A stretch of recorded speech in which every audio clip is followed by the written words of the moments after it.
'Twas the night before Christmas and YouTube was stirring, content creators busy their content transferring. We went to Millbrook, a proving ground for cars, a place really not shy of a few stars. We were there for a test day with Joseph Lloyd, looking for ways to fill the YouTube void. A highlight of the year, it's SMMT, a place to review cars. Oh, how lucky are we? We've done plenty of reviews on this channel before. Now it's time though for something a little bit obscure. This isn't our normal review, not an MG3 500 or Saracen. No, not this time, so get ready. It's the Alpine A110.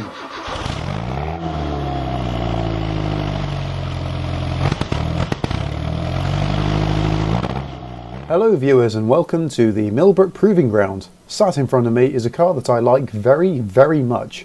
It's the Alpine A110 in GT trim nonetheless.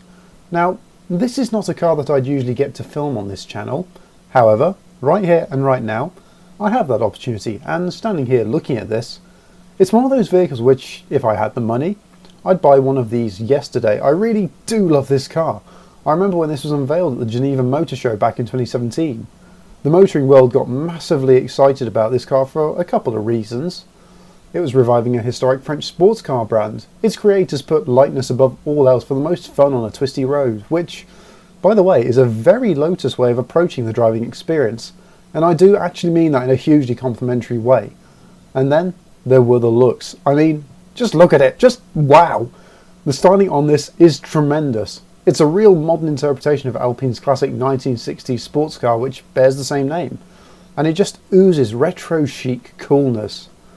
I like the way that the rear window moulds and curves to the shape of the body, the blue brake calipers behind those 18-inch alloy wheels, the little black piece of trim with the French flag on giving the roof a bit of a floaty look.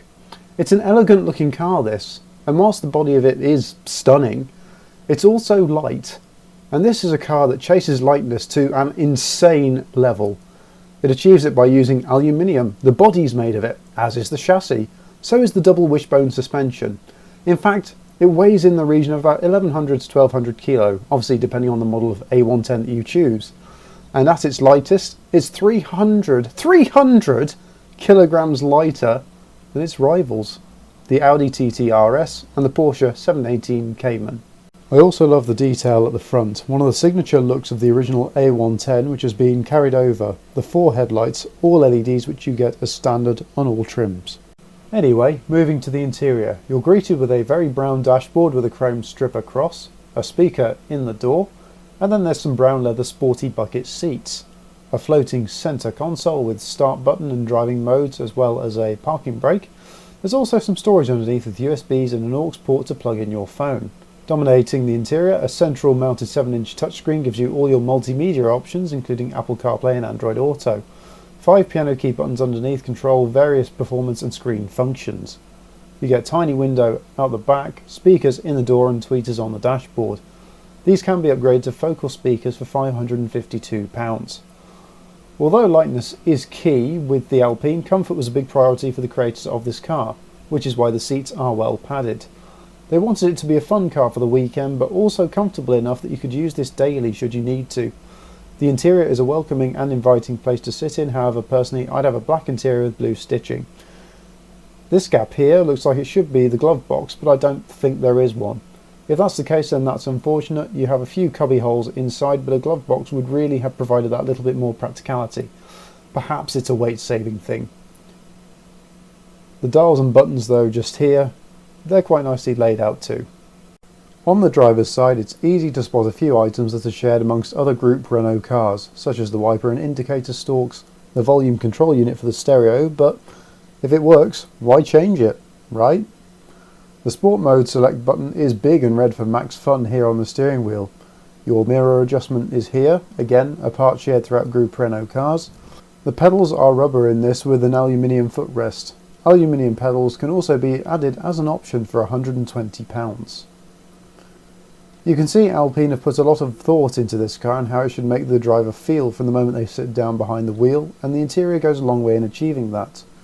On top of the sporty things, you do get luggage space at the front and rear thanks to the mid-engine layout.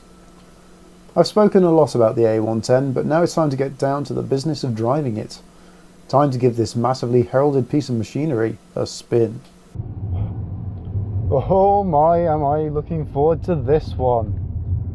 This is the Alpine A110GT. We've already had a look around the outside and now we're finally finding out what it's like to drive.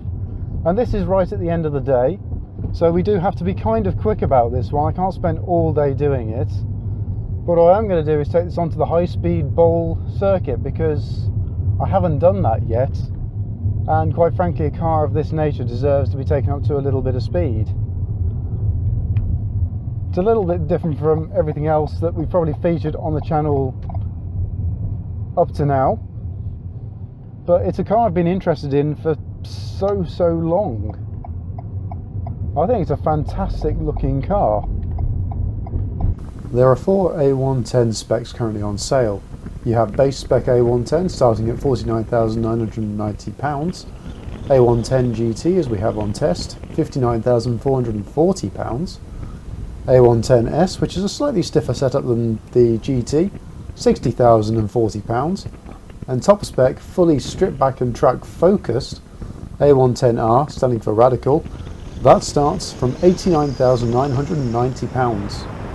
There's also a Fernando Alonso special edition with 32 units and a price of £129,440, but I believe all of these have now sold.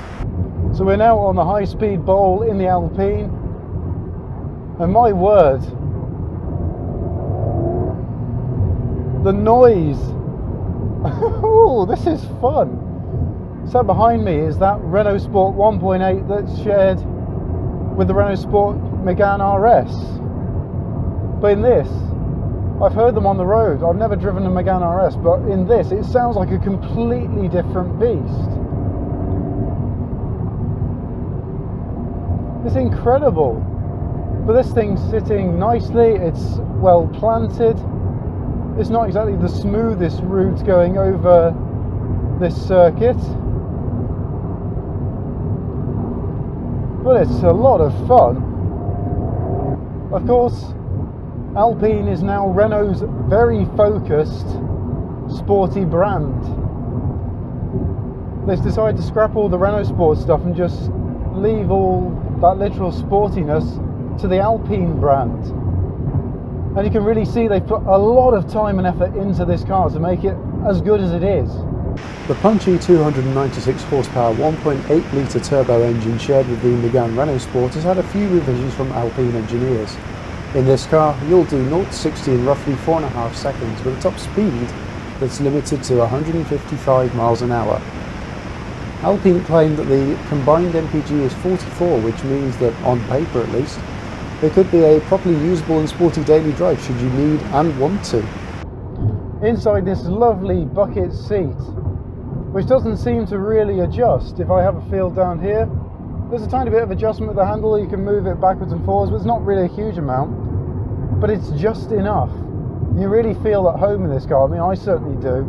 Just if I put it into fourth,